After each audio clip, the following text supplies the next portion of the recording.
What's up? It's Tom here to talk about most of what went on across the Twins system on Thursday, May 7th.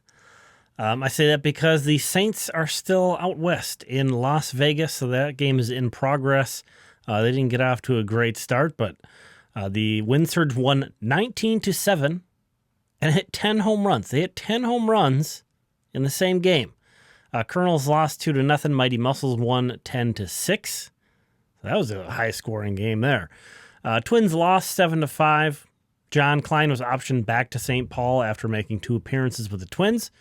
I just want to call out the Florida Complex League. Has started up. They started up this week, but this channel focuses on the full season affiliates. So might talk about the LCL Twins here and there and the DSL Twins every once in a while, especially maybe in more broad prospect discussions. But as far as like the system recaps go, got to draw a line somewhere, and that's where I draw it. So if you haven't noticed any discussion, I think they've played 4 games so far. So they are up and running. 3 stars of the day, kind of like yesterday, that's a to be continued. That Saints game, I'm not going to wait until that's over to put this out. So instead, I'll circle back in the morning. I'll try to sort of relay who the stars ended up being, but that doesn't mean we can't talk about some of these performances because OMG, the Wichita lineup, they hit 10 home runs tonight. I don't think I've ever heard of that even in the minor leagues.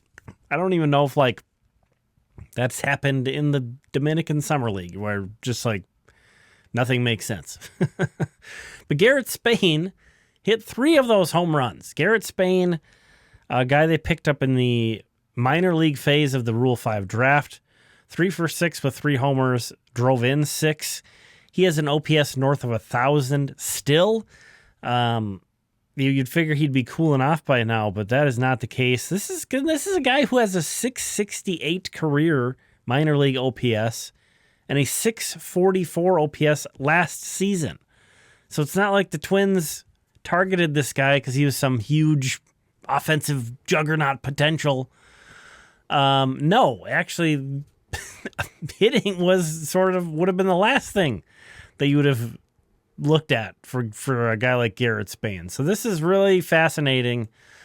To his credit, he did hit a decent amount of home runs. I think he hit 16 home runs, or in the teens. I can't remember exactly off the top of my head. But still, again, a 644 OPS last season, and this guy's balling out over 1,000 OPS. He has a cup of coffee in AAA in his past. And it's easy to wonder, he's 25 years old. It's easy to wonder, it's impossible to find any space on the Saints in the outfield. He's an outfielder, but, he certainly earned it. Billy Amick also had a multi-homer game for the Wind Surge, so 5 home runs just between those 2 dudes alone tonight. He now has 8 homers in 28 games, which you may remember he only hit 4 home runs in 59 games last year. That was a big kind of confusing thing with Billy Amick was where a power guy. Where was the power last year? Was still a good offensive player, a good hitter, got on base a ton for the Colonels, but did not hit for power. And then had a just unbelievably bad Arizona Fall League. I think it was brief. I don't think he played a ton, but oh my gosh, terrible. And he's come out, he's not among the system leaders or anything, but he's certainly having a good showing, especially considering this is his first shot at AA. And this is a tough transition for a lot of guys to make. Jake Rucker also hit a home run and drew a walk, had a triple as well. Homer, triple, a walk. Caldebarge homered, and he's getting to play some shortstop. It's kind of rare opportunities now that he's between Kalen Culpepper and Merrick Houston. In between those 2 guys, he's getting an opportunity. Ben Ross also being on the Saints. So he's got to take advantage of these opportunities. Ricardo Olivar, who caught tonight, homered, his 10th home run of the season. I think it's his 10th home run in his last 14 games or something just insane. That can't be right. that cannot be right.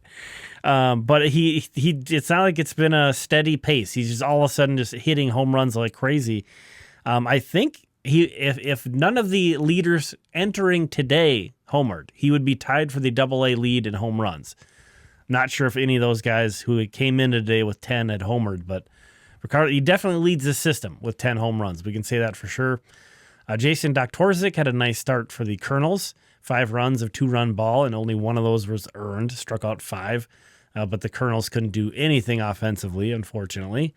And then Ramiro Dominguez homered and drew a walk, drove in 3 for Fort Myers. And Henry Kuziak, a new name to the Mighty Muscles, went 3 for 5 with a double and a stolen base. He's kind of like the Harry Genth replacement, at least at the moment. He was signed out of Indy Ball, so another underdog story. Played third base tonight, so nice showing from him. And I think his second game with Fort Myers. Onto the star scoreboard, and just want to call out that this does not include tonight. This does include yesterday, though. So there is the scoreboard. Ricardo Olivar already in the top 4. Definitely going to be making some kind of gains here. So yeah, he's been hot, incredibly hot. The biggest gainer in May so far for sure, Ricardo Olivar.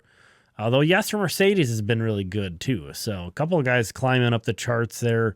Garrett Spain, probably a slam dunk. He's going to come in with a first star. I mean, how do you beat a 3-homer night, right?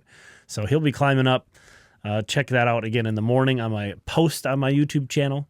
But thanks for checking this one out. I appreciate you. Check out Limestone Pipeline, Jamie Cameron talking about some of the draft class. Again, check out my posts for the stars. I'll probably be utilizing that too throughout what's going to be a busy weekend for me. But thanks for checking this one out. We'll talk again soon.